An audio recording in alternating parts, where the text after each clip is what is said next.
Bienvenue dans En cas de tracas, le podcast où l'on parle alimentation émotionnelle. Vous savez, c'est ce moment où après une journée stressante, vous ouvrez le placard et finissez un paquet de gâteaux.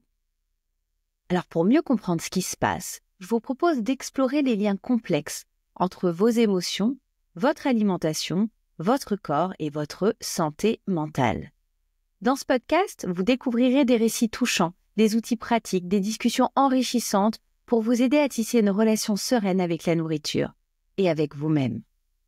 Votre alimentation est un langage. Apprenons à le décoder ensemble pour mieux vous comprendre. Et au fait, moi, c'est Julie Rojon, autrice du livre Libérez-vous de l'alimentation émotionnelle, thérapeute et formatrice. J'accompagne des personnes qui souhaitent transformer leur rapport à l'alimentation et forme des professionnels à intervenir sur ces thématiques. Maintenant, c'est parti, place à l'épisode. Bienvenue dans ce tout premier épisode qui acte le début de ce qui va, je l'espère vraiment, être une très belle aventure.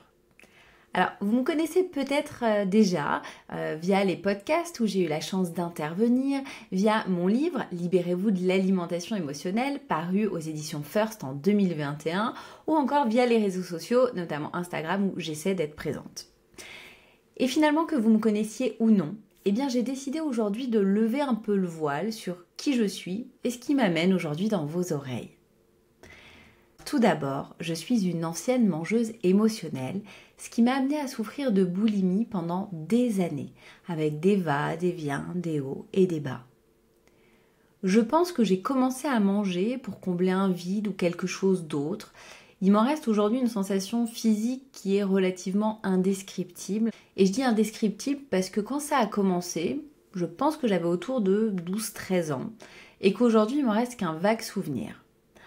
En revanche, ce qui me reste, c'est le goût des gaufres sous vide avec les gros morceaux de sucre qui croquent sous la dent. Je ne sais pas si vous en avez déjà mangé, si vous êtes des enfants des années 80, vous voyez sûrement de quoi je parle. Voilà en tout cas comment tout a commencé. Et puis il y a eu aussi des remarques de l'extérieur, de ma cellule familiale, sur mon apparence, sur mon poids, sur ce que je devrais manger ou non en tant que femme, en tant que jeune femme. Et puis il y a aussi le poids des représentations corporelles de l'époque, qui dressaient un modèle unique sous fond de grossophobie. Alors ça a peut-être pas énormément changé, mais quand même, il me semble que les lignes commencent à bouger. Et puis il y a d'autres facteurs qui sont intervenus, comme ma personnalité, mon fonctionnement, en fait tout ce qui constitue finalement mon terreau. Et puis j'ai grandi, et la machine s'est emballée, alternant les régimes drastiques et les bols de choc à pic. Et j'ai souvent eu l'impression pendant toutes ces années d'être à côté de moi-même, pendant toute mon adolescence. Je sais pas si ça colle vraiment à la réalité, mais c'est le souvenir, c'est l'empreinte que j'en ai aujourd'hui. J'ai eu la sensation de faire comme les autres, mais je pense que j'aurais vraiment gagné à faire autrement. Alors, c'est pas très simple pour moi là d'écrire, de raconter, parce que tout s'entremêle un petit peu dans ma tête. Mais ce que j'ai envie de vous dire, c'est que j'ai souffert. J'ai vraiment souffert de mon rapport avec la nourriture. Et le mal-être que j'ai ressenti pendant des années, pendant plus de 15 ans, il était bien réel et il était insupportable. Je sais que ça peut paraître complètement incompréhensible de l'extérieur, futile, de souffrir de sa relation à la nourriture. Et pourtant, je sais que nous sommes nombreux et nombreuses à en souffrir. Et je suis certaine que vous êtes beaucoup à vous reconnaître dans mes mots. Et je vous le dis, c'est vraiment difficile. C'est un mal silencieux et honteux contre lequel on peut se battre longtemps avant de s'en débarrasser. Et ça a été mon cas. J'ai souvent demandé de l'aide, vu des psychologues, suivi des thérapies, parfois même un peu farfelues, cru que tel ou tel changement allait tout régler dans ma vie. Et j'ai toujours eu l'espoir et en même temps beaucoup de désillusions, jusqu'au jour où j'ai compris. J'ai compris que tout partait de moi et que la personne qui allait le plus m'aider, sans surprise, en fait c'était moi. Comprendre le fonctionnement de mon corps, de mes émotions, de mes pensées, de mon comportement, de mon fonctionnement, de ma construction. Et petit à petit, je me suis défait de cette charge mentale, de mes obsessions liées à la nourriture, de mes obsessions liées au poids.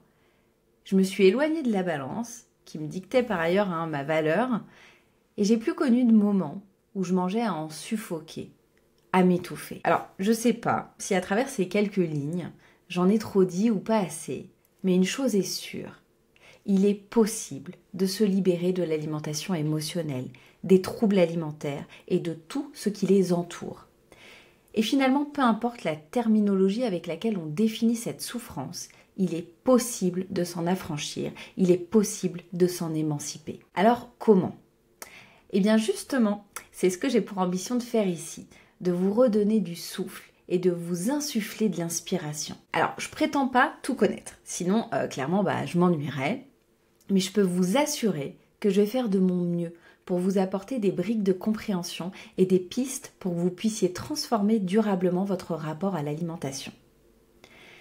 Fermez les yeux et imaginez-vous vivre sans ressentir le besoin de manger pour anesthésier vos émotions.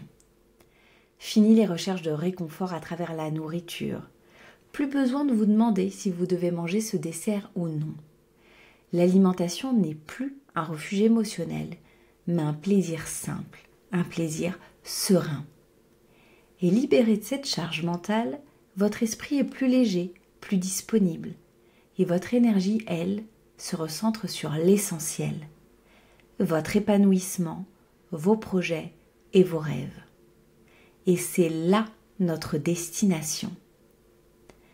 Je vous propose d'embarquer avec moi dans cette aventure pour apprendre à décoder votre alimentation.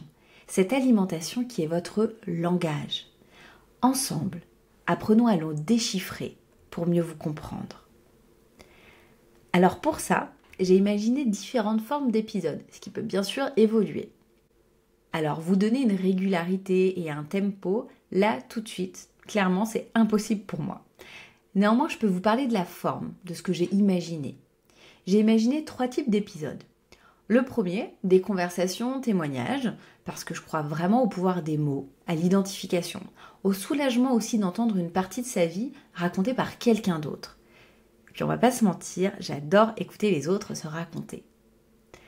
Deuxième volet, des échanges avec des experts sur des sujets qui peuvent être liés de près ou de loin à l'alimentation émotionnelle. Et puis dernier volet, des épisodes solo où j'aborde un thème, un concept, une ressource. Je me laisse vraiment carte blanche. Donc voilà pour le menu et je me réjouis sincèrement de le partager avec vous. Et ne partez pas tout de suite, j'ai quelque chose d'important à vous demander. Si cet épisode vous a plu, notez-le ou suivez-le sur votre plateforme d'écoute. C'est rapide, c'est simple et moi ça va m'aider à continuer de créer du contenu qui vous parle. Et n'oubliez pas de le partager à vos proches ou sur les réseaux sociaux pour le faire vivre. Merci d'avance pour votre contribution et à très vite dans En cas de tracas.